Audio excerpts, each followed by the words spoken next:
Hello, everyone. Welcome to another episode of Bikini and the Brain. Ashley Hi. Cotwalser, you Hey, guys know. everyone. I'm Ashley. Nice to meet you guys. We're going to jump into this one right away. We have some news, which you may or may not have heard. I think most people that follow the sport know by now, but the Olympia has been moved. Yep. Yep. Yep. So we moved to the Olympia. The Olympia moved away from us. Yes. So as you guys know, the Olympia is always held in Las Vegas, usually at the Orleans Casino. From Orleans, it was canceled and rescheduled. I shouldn't say canceled, but rescheduled to Planet Hollywood, which is a very nice hotel. But usually the Olympia is in September. It got moved to December. And now it got moved completely out of state in Orlando, Florida. So that's a little more relaxed with the COVID restrictions there. I think the issue was they wouldn't be able to have many spectators here in Vegas. So they decided to move it. Yeah. So that's what we're at. So we're figuring out where we're going to, I guess, how we're going to get out, what day we're going to get out there. Yeah. Well, we decided what, the 16th? Yes, The so we'll 16th? be there the 16th through the 20th. And yeah, I mean, it would have been nice to have it here. You know, we live here. We could have just drove. You would have saved some money on hotels. But, you know, it is what it is. Just got to be grateful that it's still happening. So for that, you know, can't complain too much. I like Florida. The only thing is the humidity is, it's tough to get the spray tan to soak in with that humidity. But other than that, I do like Florida a lot. Yeah, for sure. So yeah, I know, crazy because I was actually rushing to get the gym done, and so it definitely threw us for a loop because all the contractors are trying to get it done. The equipment was supposed to be going in on like the 12th, so we're gonna have like a few days of it open for like people to shoot at and stuff like that. But oh well, at least it's getting done in time. Yeah, and big props to like the promoters and everyone involved with Olympia. That is a big change to make so close. It's like a month away, less than a month away, 26 days out from the Olympia right now. And that's to move such a huge event like that takes all year to, you know, plan and to get set up. Like, wow, big props to everyone involved with that. I'm just glad we can make it happen. So yeah, I'm thinking, you know, what's the thing about this is when you move a show like that soon, that's that big, I really doubt they're going to be able to like make it profitable in terms of like the people showing up. I mean, maybe the pay-per-view will work for them, but I think a lot of people normal people would have just canceled it, you know, but I'm really happy that at least they kept it going because there's a lot of reasons that they could have just been like, you know what, we'll just wait till March or, you know, or something like that, you know? So, exactly. So at least they're doing that, whatever. Yes. And for those of you who don't live in Florida or can't make the trip, they do have a live stream. More information will come about later. And I'm sure if you check the website, it'll have more information, but if you can't make it, definitely check out the live stream. Yeah. And they're going to have really high quality live stream from what they were saying. So anyway, so now we are going to Florida 4 days early. And, but what else, Ashley? What else we got today? So today, I think I was thinking the other day, you're the best person at like time management as far as like getting ish done on a day-to-day basis. So I was like, you know what? Let's have a little talk about that because I'm sure like a lot of people are just like, how does he do it? How does he consistently work so hard day in and day out and still love it? And I know you're a big fan, or I don't even know if did you make up the phrase day capturing? Is that day capturing? He is the day capturing master, which I'll let you explain in your own words what day capturing is. Day capturing, so it's just my own way of saying at the end of the day, like, did I capture the day? You know, did I actually? The way I see it, you know, every day is a blessing, right? And there's this famous like motivational speaker, and he says, every day is a great day. If you don't believe me, just try missing one. You know, so like you really should like be thankful that you're even here and you have the day and you're healthy and you're able to even do prep. You know, like with our sport, it's kind of crazy because there's a lot of countries out there that everyone's thriving and they're eating and all that, but there's some countries out there where they're like, wait a minute, you eat less on purpose so you can not be fat. Like why would you do that? Yeah. Like, why would you eat less on purpose? Like, I'm trying to eat something, there's no water, there's all these problems, but we are in this like privileged world where we're like, oh no, we have to control how fat we are. And they're like, wait, how did you even get fat? You know what I mean? Like, Yes. so Crazy to think we're so privileged that we find stupid stuff to complain about. yeah. Frivolous things to complain about. When- That's how privileged we are as Americans. yeah. When things are too good, you Yes. start seeing these people complain about everything. Everything. Yeah. Everything. So the day capturing is, did I take advantage of the day? Did I maximize what I could have that day and still live your day for how you want it? So one of the things I think that is really common, especially with like younger people coming up, is that they'll put too much value in how much money they make as their key to like success. And there's a lot of different things of success besides just money. And I think people need to really like look at that. Especially in Western culture, that's one of the things. It's like, oh, he's successful, and it's like because he's rich. Yeah. And I'm like, there's a lot more that goes into that than just money, Yeah, So, and when you think about it too, sometimes you find that very rich, successful, famous people are not even happy. Maybe Yeah. you've seen them be depressed. You've heard of the suicides amongst celebrities and stuff. So that doesn't necessarily mean that like they're the happiest. And that also goes to people that don't have as much money either. Like people that are poor sometimes can be the happiest just because they find so much gratitude in what they do have. I think the key is finding gratitude. Yeah, and I think that's a huge part. And you got to find out what's successful for you, and then put your day around that. So, is it competing? Is it you getting on stage? Is it is it the journey for you, or is it the prize for you? I'm hoping that it's the journey for most of you, and the prize obviously is a benefit because you could never guarantee the prize, but you can always guarantee to enjoy the journey if you really like put your mind to that and don't focus on just the prize of the goal. But with my days, it is quite, like if I didn't manage it, it would be a crazy long day. But because of the way I manage it, I'm able to like really cut them down quite a bit. So, usually it's my client check-ins. So I only do like 10 check-ins a day now. So that's usually only about 4 hours of my day during those 10 check-ins. And, but everything else is scheduled like pretty precisely. Like I even have a Calendly app. And so like whenever Anya wants to shoot with me, she'll book it in the Calendly app. So it's like, even when there's no other way to do it besides scheduling time. So when we get to the new facility, we'll have our days where we have to film. So we'll have our days for a podcast where it's like already set up. Oh, that's good. Yeah. Because I'm always bugging you the first of the week. Yeah. I'm like, when are we going to do podcast? What's your schedule? Yeah. And so for us, it's always been like getting two schedules together, but now that we're going to be like basically in the same office, it'll be so easy to like, hey, on whatever day we do the podcast. So, so I'm actually what's funny is I'm resetting my whole schedule up because right now I do 10 check-ins a day, 4 days a week. That's what I do for my check-ins. And that's the priority because that's people that have, paid for my time and their clients. I want to make sure that I always give that my priority. But now I'm going to switch it up where it's like, I'm going to do that in 2 days, but I'm going to have like just those 2 days. So in the middle of the week, like Tuesday, Wednesday, and one will be morning, one will be night check-ins. And then what I'm doing with my check-ins is going to be a lot of like phone call and Zoom check-ins. I was doing like video response check-ins and email response check-ins, but now I'm going to be doing just like, I'll still be doing those too, but it's up to them if they want to do Zoom or phone calls. So we'll have morning and then night. That way people who are working in the day, they can do the night and switch their days. So I'm always trying to make it better too. And I think that's another thing about capturing your days. Like, how can you make it better? Yeah. Just because it's working and it's working well, doesn't mean it can't be better still. So that's the next evolution. So I'm either gonna do that in 2 days or I'm gonna do that in 4 days with 2 days night, 2 days morning. So everything's, you can see it's very structured and scheduled. So wake up, have my morning schedule, which is basically 8 to 9, which is usually, people writing in with questions. That's like usually the first thing in the morning. So 8 to 9. And the reason I do that is because when I drive to work, I can do that while I'm driving. Oh, okay. Yeah. Wow. So, you're really taking advantage of the downtime. Yeah. So I wake up, look at I look at the time from 8 to 9, and then I'll put anyone that needs a phone call in my phone. Okay. And so when I'm driving, I can do those phone calls. Oh, okay. You don't lose time. How long of a drive is it from here to the gym?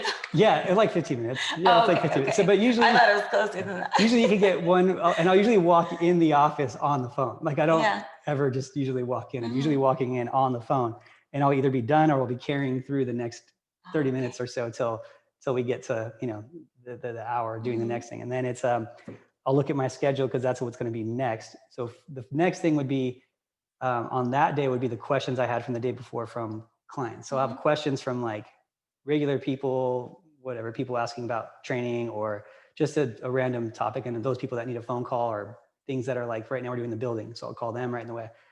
Get in the office, 9 o'clock, 9 to 10, people who wrote in from the response of their check-in yesterday. So I respond to their check-in and then they'll ask me a question or I go through those first. That's the next hour. It's pretty crazy. And then the next couple hours is usually it'd be like Anya will book. Usually Anya will book something. So like a Ask Adam weekly or whatever. Like we do those. And so we'll go through those and we'll game plan. Then we meet with the team and look at scenarios. So the next thing is we meet with the scenarios of the team for an hour. And the scenarios are kind of cool, which I think people are going to like seeing that because we're actually building the office in the coach's office to do client scenarios. And we're actually going to do it we're going to do it on video now. So basically what we do is every coach has their clients and then we meet with them and talk to them about their clients. But sometimes you'll get these really weird situations, like really crazy one-offs. And they're all the time. You get them all the time, like difficult things, someone's not responding, whatever.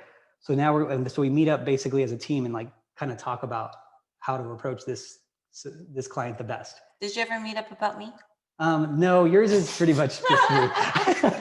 I don't, you know, yours is pretty much just me. I don't think I've ever had anything. All right, but group huddle, guys. How are we gonna get Ashley's glutes to come in? Group huddle. Yeah, exactly.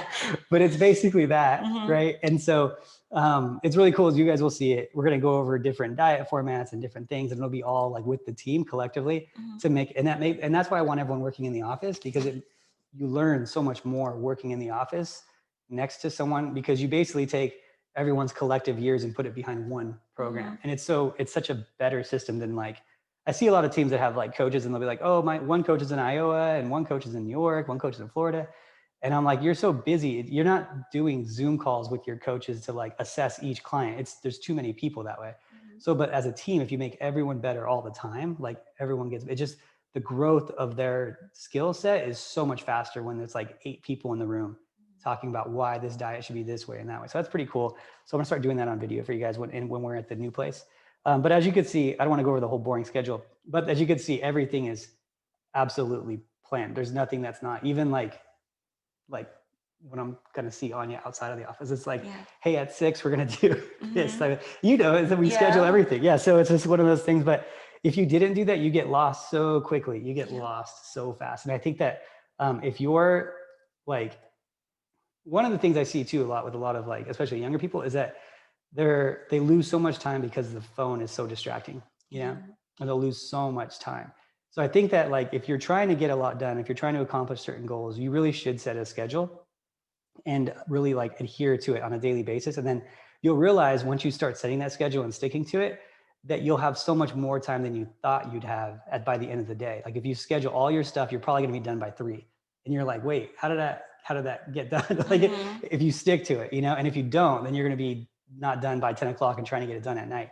So I do, that's something that I run into when I'm out here because there's so much to do like with the building. So I do my check-in sometimes like at 10 o'clock at night, but that's because I was at the building for 4 hours that day.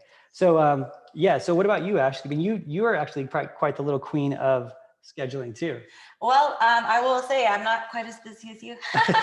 And especially too, is like whenever I'm close to such a big show like the Olympia, I don't like to book myself with stuff. Like I don't want to do too many photo shoots, all the time. Cause I want to make sure that the priority gets done first, which is working out. Right. So right now that's priority for me. And I found that like the schedule, right. Just like you mentioned before, schedule is super important.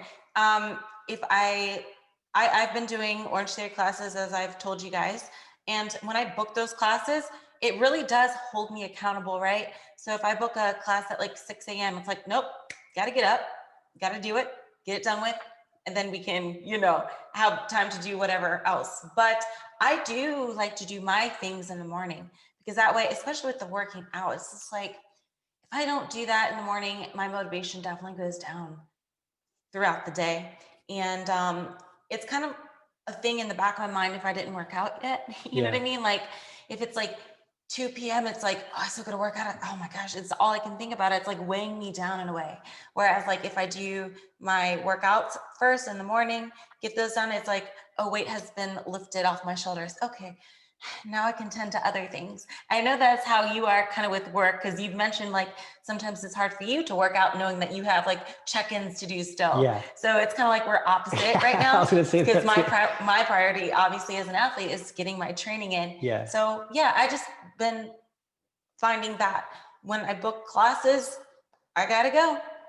I'm gotta hold myself accountable and gotta make it to the class and then have the fun afterwards or whatever. So yeah, I mean, honestly, right now I've really just not been doing a whole lot as far as things other than like training and diet and all that kind of social Yeah. media stuff. It's not like I've been doing a lot of traveling either, because, well, since you're coming, I don't have to go to Denver Yeah. every month. And I do like to limit my travel to right before the Olympia, because traveling definitely can throw off your workout schedule, throw off your eating schedule. So I just like to be in my own zone heading into a show. So, it's one of those things too. It's like, I don't really have like a 9 to 5. I'm like a self-employed kind of person. My income comes from several different sources, but I'll have to do fitness, obviously.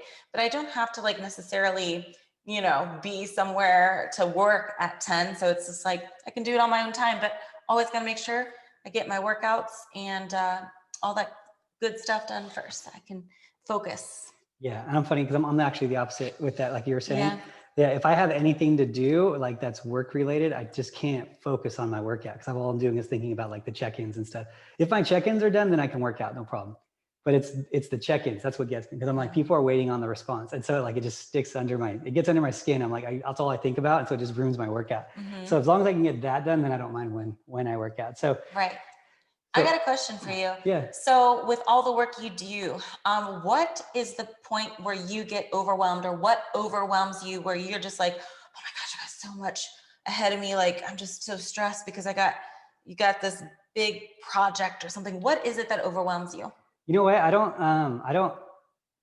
think I handle it really well. I don't know. I think I'm just built that way where I just don't get overwhelmed. Mm-hmm. I haven't been overwhelmed yet. I mean, I've had times where I get tired, Mm-hmm. but I always say don't take on more than you can handle. Right. I can handle quite a bit, I think is what it is. Mm-hmm. This like even the gym thing that we're doing like right now, so you guys know what's going on like with my stuff. I have 2 houses. I just sold a piece of land and I have 2 buildings. One's being remodeled, one they're taking everything out of or moving. So I'm moving a house, a gym, selling both gyms, sold the piece of land, moving into a new house, a new city, building the new gym, going to Florida on the 16th, but the gym has to be done by the 16th.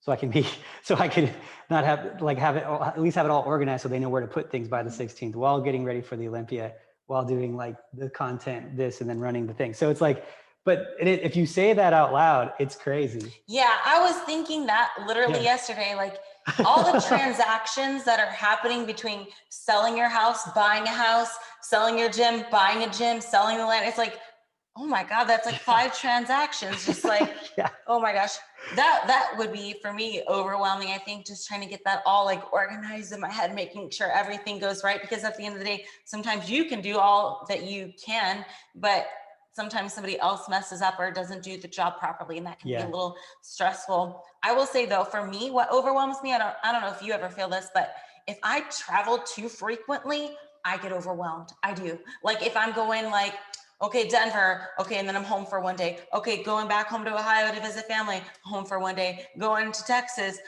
for a competition, okay, home for one day. That can be overwhelming for me, because it's sometimes like I just need to be in my zone. I need to be in my little my comfort like area where I'm just like got my routine. You know what I mean? Yeah. I hate when my routine is messed up, and I think that's what comes down to it, is like if something disrupts my routine, I get like overwhelmed.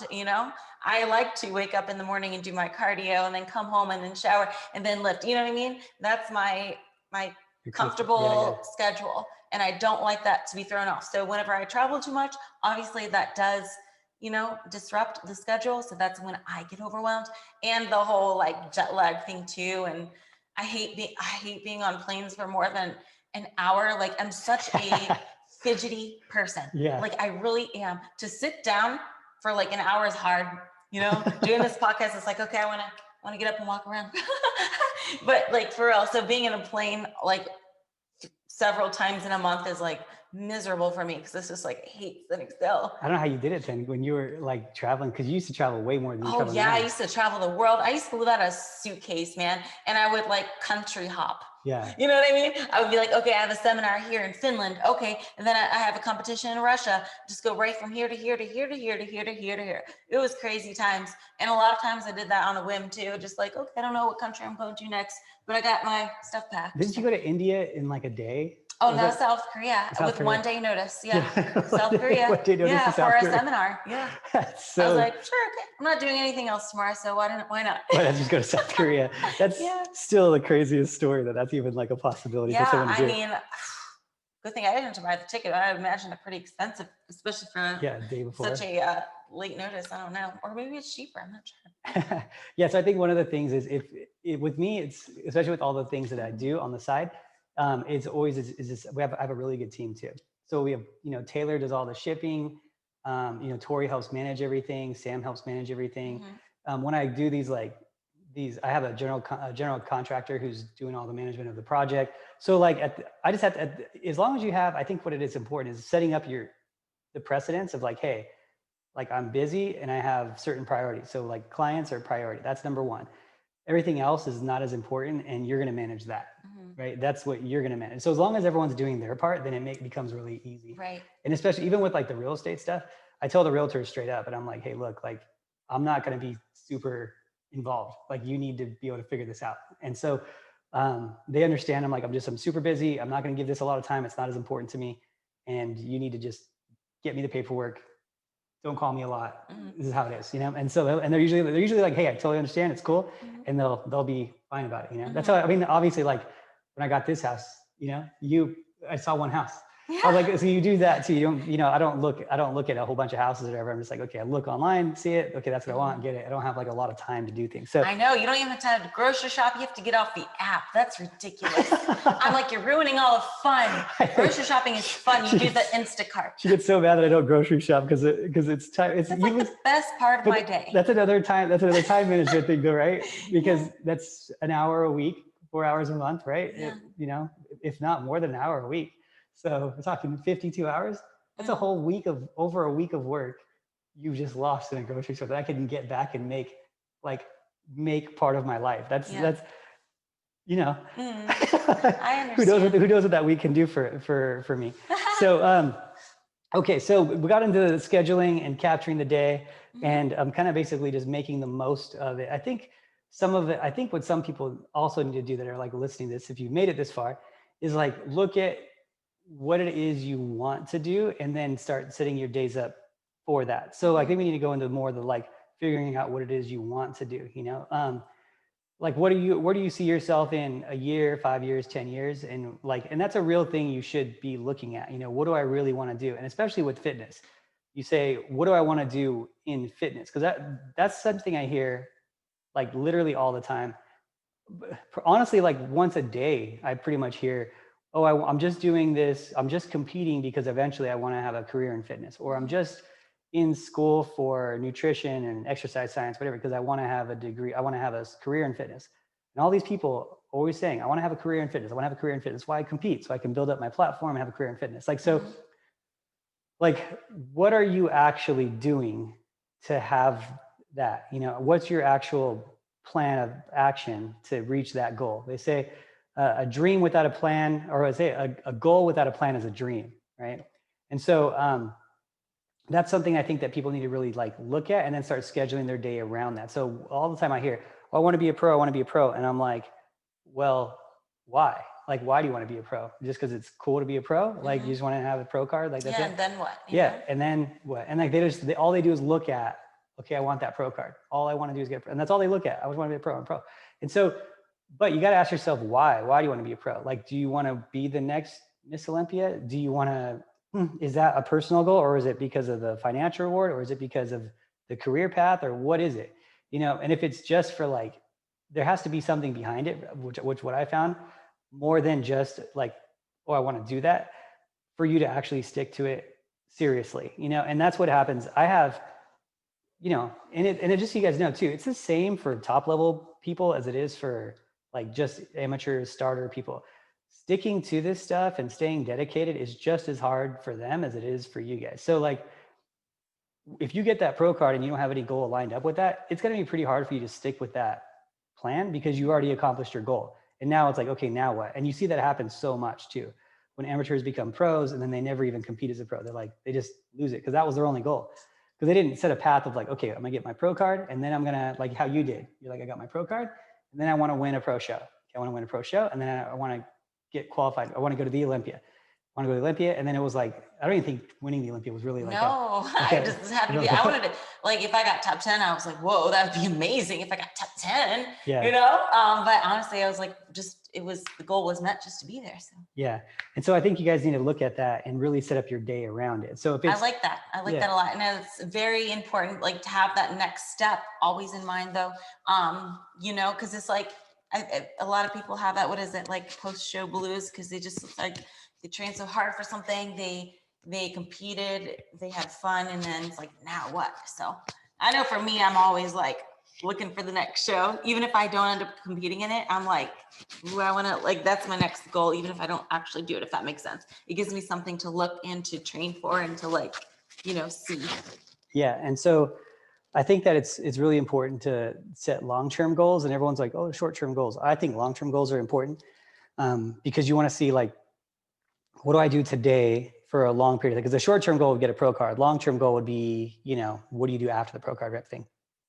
And so if you want a career in fitness and you're really wanting to go after this, and if you're listening to this podcast, I would say probably a third of you probably want a career in fitness, but haven't done anything about it. You're still working your regular job. You haven't committed to that yet. And, you have to take a leap eventually, And so if you want to live like that life that you see yourself living, you have to take that leap, even if it's just starting off like on the weekends and you're just like maybe training on the weekends only. Then you get so busy training on the weekends that eventually you have the ability to like leave your regular job and then start really going after it. But I would say, what are you doing for that? Are you just looking at Instagram and looking at, girls that you follow? Or are you doing your own thing and creating your own brand on a daily basis? Are you dedicating those 2 hours to doing your goal of your life? And I promise you that's the people that you see that are like there where you want to be have done that already, and they're doing something to maintain it. Because for me, and it's funny, is for me, it's the only reason I go so hard now is because I'm paranoid, constantly paranoid of losing it all. Constantly paranoid of like, hey, one day, what if no one knows who I am or knows knows who team lead is, or no one's going to message me all of a sudden, like I fall off. Like it happens. People fall off all the time. I'm afraid of that too. Yeah. So it's like a paranoia, and that's what drives me now to like really work really, really hard. I mean, well, my whole vision is long-term is pretty crazy what I want, but what keeps me there is the paranoia of someone like forgetting about me or losing a little bit of traction or whatever. So it's like, okay, I got to do this. I got to do that. I got to do this. Got to stay relevant. We have 12 coaches that are there, like 12 people that are like basically employed by Team Elite. And so, it's, I got to stay busy enough so they can stay busy enough, And so it's like I don't know, the days and how you plan your days. I think it's so important. I think people just wake up, work out when they want, like whenever they, don't have any schedule of any type. And I just see a lot of them kind of wandering through this prep thing. And then a few years later, they're done and nothing really got where they wanted to get. And that's always the reason why, Right. I think also the lockdown didn't help that either, because it's like a lot of people lost their routine and schedule. Like maybe they didn't go to work at 9:00 like they did for the last, 5 years of their life. So it's like, yeah, it's tricky. It is. And sometimes schedules will change, but I think it's always important to like, just have it like establish what you're going to do tomorrow and the next day and the next day after that. And just, priorities first too. So that way you can, focus on what's important first and give the most energy to what's most important. And then throughout the day, you can kind of, be a little more lenient with the other tasks that you have. But, it's definitely tricky and everyone's situation is different. But yeah, I mean, I would even suggest like even as far as just like your sleep as well and the time you wake up. Like if you can get that to be very consistent, I think that's going to help you throughout the day kind of decide how, like what you're going to be able to do within the day. Like try to always go to bed at this time, always wake up at this time, so you set up a routine, because I do think like sleep is so important, especially when it comes to like your mood and your even eating habits and stuff like that. Like Fitness too. yes, exactly. Yeah, it You know, affects the you diet. feel better, you'll work out better, you'll eat better. It all ties in together, because sometimes I feel like some people might overeat because they're lacking energy. Maybe they're lacking energy because they didn't sleep. So, you know, it all goes into play. But I want to know, you kind of spoke about this in the beginning about success and how everyone views success differently. For you, would you like to let our audience know, how do you define success? Yeah. So I think you go through, I think you're going to go through periods of life. And I think as when you're growing up, and especially in like a Western culture, I don't know, maybe everyone's growing up is different. Mine was unique, you know? So when I grew up, the only thing that I was concerned with was, to me, success was just money. You know, I was just like, okay, I want to make money, but I also wanted to, at that time, I was trying to like make enough money to take care of my mom and like get out of the neighborhood I was in. And so like, it was a different drive. It was like for safety and like, you know, just making my life worth something, you know, because everyone like kind of was kind of around me really wasn't. You know, my family on my dad's side was really successful, but I was pretty disconnected to them. So like I always saw that too, and then I saw where I was, and I was like, okay, that's what I want. I want to be, you know, I want to be rich. I want to be this, right? And so I think the work ethic started because of that, and my work ethic was, I mean, I was running my own business at 11 years old. I was doing a car washing business, and I had a guy that worked with me, you know, worked for me. It was crazy. So I walked around with my little cart. It was a milk cart. It was actually like one of those milk crates. And I took apart a skateboard and I put wheels on the bottom of it and a big rope. And I would just had my soap and stuff, and Oh, I'd go that's door so to door. cool. And they ended up getting so many customers that I ended up having my friend Aaron, who was like the neighbor, who was like 10. He would do the cars like for me, and I'd go around and get and I'd do them, he'd do them. We just always, it was always something, you know, just always moving, you know, always like trying to do something like, it's funny is that with training, I never intended it to be a business too. It was just like, it just kept kind of growing, and I just kind of dealt with it, and I got better at it and better at it. And then it just kind of grew, you know, but it was never like the plan to have this big team, you know? But, so as far as like growing up through that and defining success. So then it was like, okay, money. And then as I got older, I was like, okay, I went through some hardships. You know, I had good money, and then I lost it all. Then I had good money, and I lost it all. I've done that 3 times because I took too many risks. You know, I'm kind of like, you could see I'm kind of crazy with risks. Like, yeah, so like I do take some pretty big risks too. With things like moving to Vegas is a pretty big risk. You know, I have like, you know, a lot invested over here already with no proven concept. But you know, I've lost it so many times that at this point I'm kind of like, money's just money. You know, like if you lose it, it'll come back. You lose it, it'll come back, and I don't get tied to it. And for me now, the success of it is just like seeing how far I can push it. And now success for me has changed for, money's irrelevant. You know, I think they say that after you make a certain amount, like money's just irrelevant. And I believe that. And I think until you get there, then you realize, oh, it's really not that important. You just live in a smaller house, you live in, you know, you don't go out as much, but really everything's about the same. Like, cause I've been on both ends of the spectrum multiple times. So for me, money is really not the success marker, because you know, I can be very successful with still not having much by being just happy, you know? And so happiness is a big part of it. Like actually using my days for what I want them to be like now is a big part of it.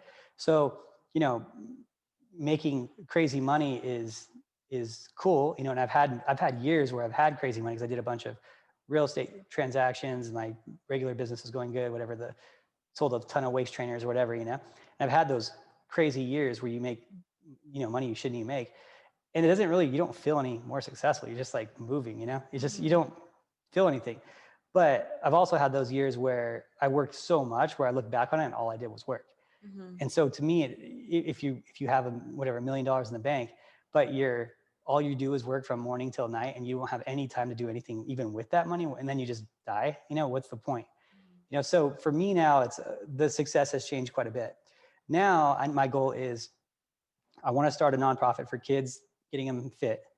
I want to make sure that we have the next generation of trainers like coming up and being like the awesome, most dominant trainers and the most educated trainers. And that's going to be with, me tutoring like and teaching the team.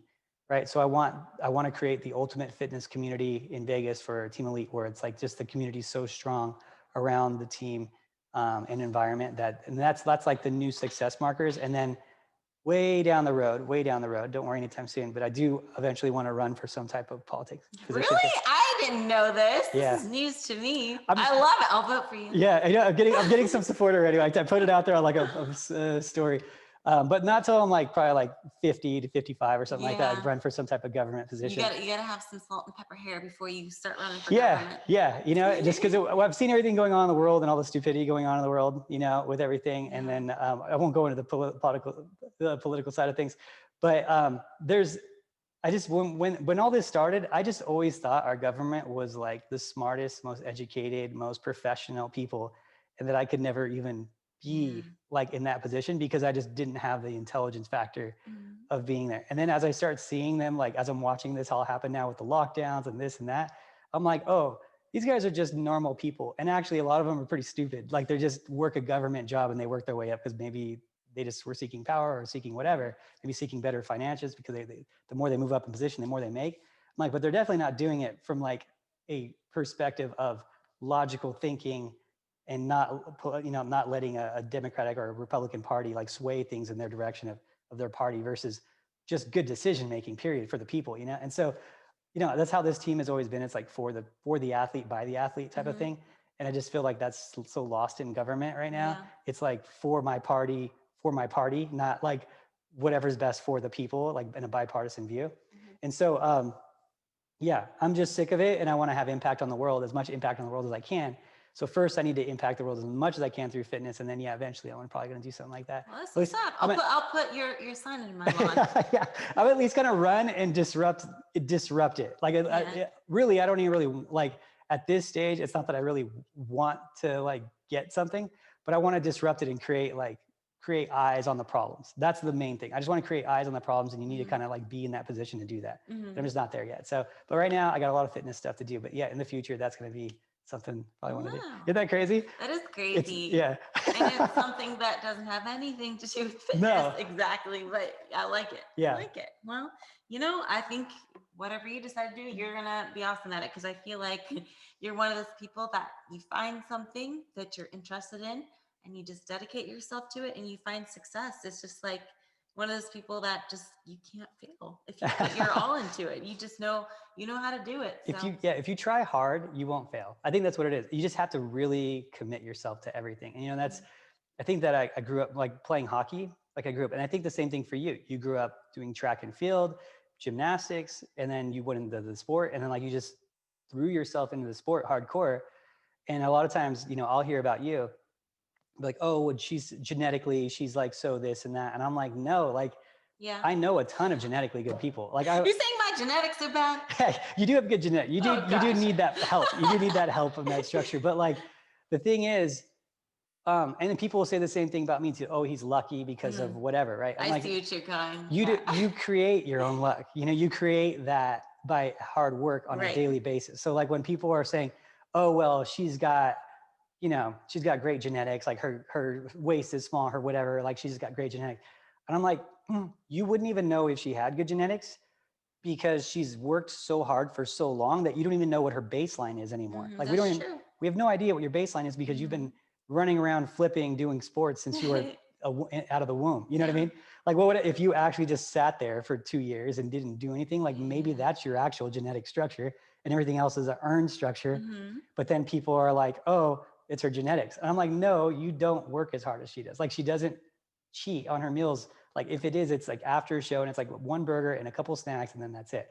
But everyone else is like, will fall off their diet completely and not work out for 2 months and then be like, oh, it's her genetics. I'm like, no, you wouldn't work as hard as her, even if you knew that it was just the hard work. Like even if you knew it was just the hard work, you still wouldn't work as hard as her. And it's the same thing with like guys when they look at other guys like, oh, steroids. I'm like to look at like a top bodybuilder. And I'm like, no, I don't care what you took. You wouldn't work as hard as Phil Heath to get there. Like you wouldn't do it. Like it's too much effort daily to do it. So you just go to the easy excuse of like, oh, it's steroids, and versus like whatever, you know? And so you see that with you, with your genetics. They'll say for you, it's genetics. With the bodybuilders, they'll say, oh, it's steroids. With me, they'll say, oh, it's luck, right? Or whatever. And I'm like, you guys, it's like, you create your own luck. You're going to create your own luck, your own path. And it's like, you always see it. The hardest working guys always seem to be the luckiest guys, right? You're like, okay. The hardest working guys in the gym always seem to do the best in the competitions. You're like, oh, it's his genetics. You're like, put those things together, you know, are you maximizing your day? Are you capturing your day? And that's what really gets me is like coaches. I'll get a lot of coaches, especially they'll be like, oh, I want to be where you're at in whatever years, or I want to be like, I want to get to there, whatever. And I'm like, no, you don't. Cause I see what you do all day long. Like you say you want that, but I see what you do all day long. You know, you're on the weekends, you're out drinking, partying, you're, you know, you can't wait to get off work. You're complaining on your Instagram that you're still at work. I'm like, guys who do that, like, if you're going to do this at my level, you can't ever complain about work. Like every day I'm still like thankful that I'm even have work. You know what I mean? I'm like, it's so crazy that I even do this. So I'll never complain about it ever. And then and then I'll never you'll never see me out at a bar, at a club, getting drunk, like messing around. Like it's just seriousness 100% of the time, 7 days a week from morning till night. Like it's always thinking about fitness. I'm obsessed with it. It's probably not a healthy thing, but like, that's what it takes. Like, and I tell people like I could give you the formula, but you're not willing to work that hard. And if you are willing to work that hard, then I commend you for it. I think that's awesome, because there's few people out there like that. And those few people are the ones that everyone's going to look at and be like, I commend, like the few people that can work that hard are going to be the people that everyone looks at and it's like, oh, he's lucky, or man, he works so hard, or whatever. Like it's all within each of us. It's just, you got to find what makes you passionate, like, or what you're passionate about and what you're willing to do for it, you know? And for you want to be the best in the world. You want to be a legend, and you're willing to put out maximum effort and not lose a day. Yes. But with that being said, only one thing is I don't necessarily think sometimes in this sport anyway, the hardest working person sometimes doesn't get the farthest, because you can kind of sabotage yourself with, for example, I'm not doing 2 hours cardio a day. I'm not eating 800 calories a day, and I'm not lifting for an hour a day. So I guess if we're going by those standards, I'm not working the hardest, but I try to work the smartest, if that makes sense, because I follow what you're telling me to do. So I'm trying to work hard, but maybe in a sensible and smart way. But I like to do my research and make sure that we're all doing stuff correctly. And well, I don't have to research, you do. But, we're making sure that we're all, kind of on the same page with that. But because I definitely think though I'm probably one of the most dedicated. That's for sure. That's dedicated, because I've been able to do this for a long, long time. Whereas some people can try really, really hard for 2 years and then you never hear of them again.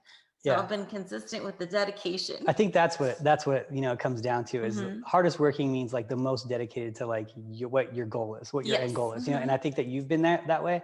And there's very few people I've seen with that type of sustain it for that long. There's only really, and like when I look at like, at least in the bikini world, there's like 4 people I can kind of think of that have like done it consistently, as hard, as dedicated, and as long as you are. I think who I would put really, I would say Janet's up there, right? She's a hard worker for a very long period of time. Camille, she's been a hard worker for a long period of time. And you see like Angelica, right? A hard worker for a very long period of time, where you don't see them going through these huge, you just don't see those girls going blowing up in the off season, getting lean for a show only, blowing up in the off season, getting lean for a show. Like they're dedicated, and that's why they've been able to sustain it for so long too. And I think that that's something to look at. And I'm probably missing a couple that are off the top of my head, but like out of like the bigger names that have been around for a longer period, like that don't fall off so far, like there's very few. I would say there's very few, so. Yeah, it's like, it's a tricky thing, because it's like, you kind of almost feel bad for those girls that you see and they're, way overdoing it to the point where it's not beneficial to them. And it's just like, you're so dedicated, you're so motivated, but you're kind of wasting a lot of your energy where it could go into something more productive, as far as like training is concerned, so instead of like burning out all your energy with that 2 hours of cardio, I thought maybe put it to the weights or whatever the specific recipe for them is. But you understand what I'm saying, right? it's Yeah. just, it's kind of frustrating. You kind of feel bad for them. And it's like, oh, you don't have to do that. You're just, no. Yeah. Yeah. It's sad. It is sad because that's what people's, and that's what's really sad about it is more than anything is that when people do that like system of, okay, diet down hard, do 2 hours of cardio, load up on whatever it is you're taking to get there, and that's the only way you're able to get in shape, of course you can't sustain that. And they're like, then they blow up in the off season. Yeah, of course you can sustain that because it's not a sustainable path. You can't sustain, like if you can't continue to do what you did through prep, then you can't expect to keep those results. That's obvious. It's just, it's the same thing as like me and my work. Like, yeah, I have all these things I do now. If I just decided to not work one day this hard, of course I wouldn't have all of it. It'd just go away. Like, it's not like you don't keep it all. Your momentum would die, everything would die. So it's the same thing applies, So like if you want to sustain the results, if you prep in a sustainable way that you can continue prepping that way for the rest, like for however long a period you want to, then yeah, you can sustain those results. If you prep 2 hours a day, 800 calories, a lot of these girls, even these girls these days, are taking a lot of drugs and whatnot too, to get this certain look. And then they're like, yeah, I just can't maintain my off season. Well, yeah, of course you can't maintain you could barely maintain your in season. It's like, it's almost impossible for you to maintain that. Of course you can't sustain the results. And so you won't see like those girls we mentioned probably. I don't know. I won't speak for them. I don't know their diets and stuff, but I highly doubt they're the one of those 2 hour, all those girls are 2 hour girls. Yeah. I mean, I can imagine, them doing that many shows and still being like motivated and even having time, with that much stuff, that much working out and that much damage done like to them metabolically to be able to sustain these types of results. Oh yeah. So, cause that's another factor too. Also, like another point to make is like, I guess like mental endurance too, especially with the shows. Like, how Bikini is very, what do you call it? Volatile. Yeah. You got to be so like mentally strong. You got to be so like open to like change and criticism and anything you can do to improve like your physique, even though in your mind you think it's good, or in your mind maybe you thought you should have won but you didn't. You just got to kind of like accept it and see what you can improve on. So you can have like a lot of, is tenacity the right word to use? Like you got to be very strong-willed and just realize that there's things you can fix, and maybe it just wasn't your day. It can go better next time. We'll see. So it's like you get, because I think a lot of times girls, they come in looking great. They know they've done their best, but they don't win. And afterwards they get very salty, and that kind of puts a stain on their like motivation. And so then maybe they either quit or just don't put forth as much effort in the next one, because they're probably like, doesn't matter anyway, I'm not going to win. Because of this and this, they like this person better, who knows. So it's like one of those things too, especially in bikini. You just go so many different ways, unlike bodybuilding where it's like the biggest, the most symmetrical guy obviously wins. For bikini, there's a lot of factors that go into it. Sometimes they're very minute. So it's just like you gotta be very mentally strong. Yeah, I think that's the thing. What bodybuilders don't understand that too, because it's always fun. Because I have guys and I have women, and I would say we're probably about 65% women. That's just kind of how the industry is. Actually, the industry itself is like 65% women. So that's how we are too, as like a team. And so you'll get like guys like, oh, why do you train bikini girls? No. And I'm like, dude, it's completely different, because the mental aspect of it is so much harder in bikini than it is for men. For men, I would say that the workout part of it is harder, more grueling, but it's so easy to see. Like when a guy's backstage doing a bodybuilding show or a men's physique show or whatever, like you pretty much know, even when you're backstage, how you're going to place. Like you could see the guy next to you and be like, okay, that guy's better than me. Like it's unless you're like just one of those guys. It's funny. What's funny to me is like, it's usually the worse the guy is, the better he thinks he is. And the better the guy is, the worse he thinks he is. Right.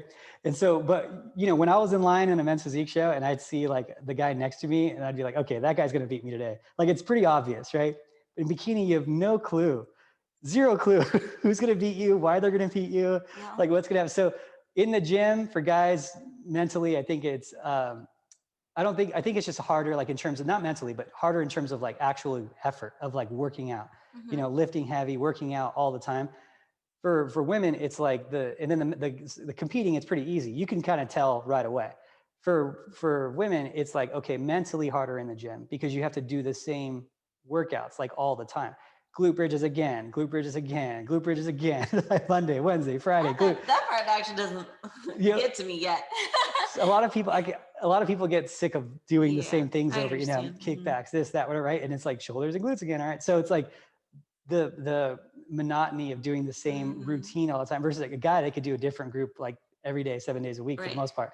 So like that part's hard. And then when you get to the stage and you feel like you brought it, and then one day a girl who's softer than you wins, and then one day a girl who's harder than you wins, and you're like, wait a minute, like if I'm like right in the middle, like why am I not winning? So it's like really tough. And so the girls that can go out and take the L and like come back and learn from it. Yeah. And like, just be like, oh, well, that's bikini. Like that's a whole nother aspect of this that we don't talk about. It's hard. And, you know, I think like a lot of times, you know, obviously the competitors won't display it publicly. They probably won't tell you, but deep down they might be a little salty, a little irritated that they didn't win, even though they thought they should have. And, you know, with that being said, it's a subjective sport more so than any other division.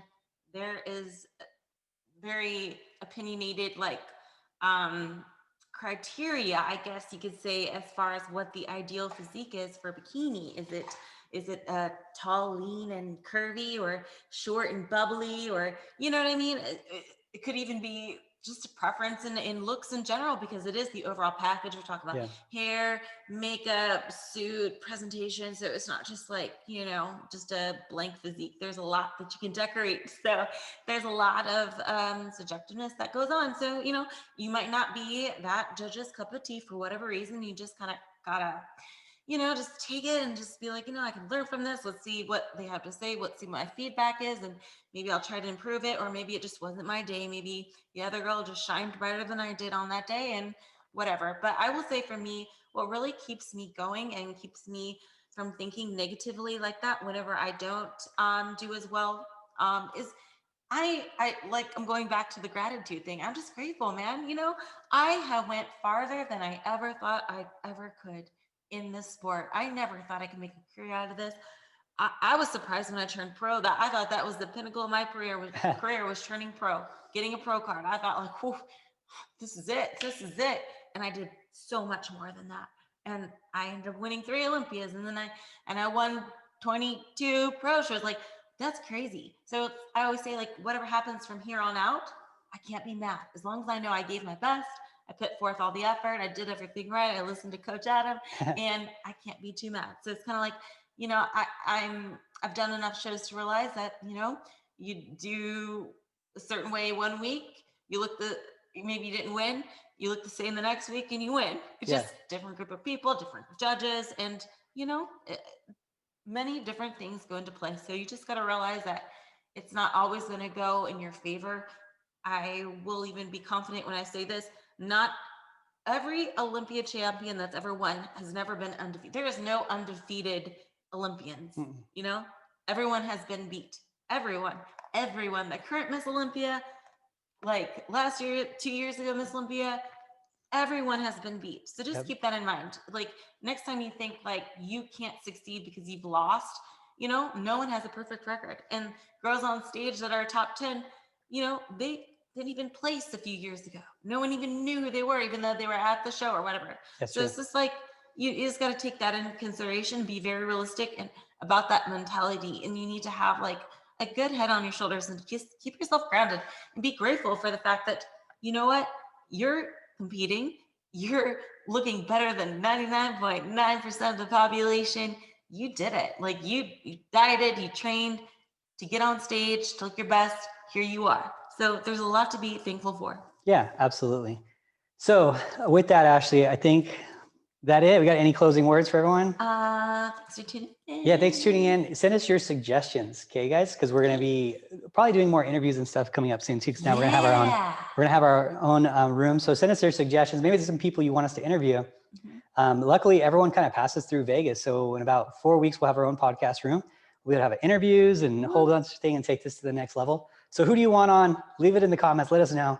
And until then, we will talk to you guys next time. Thank you so much for listening.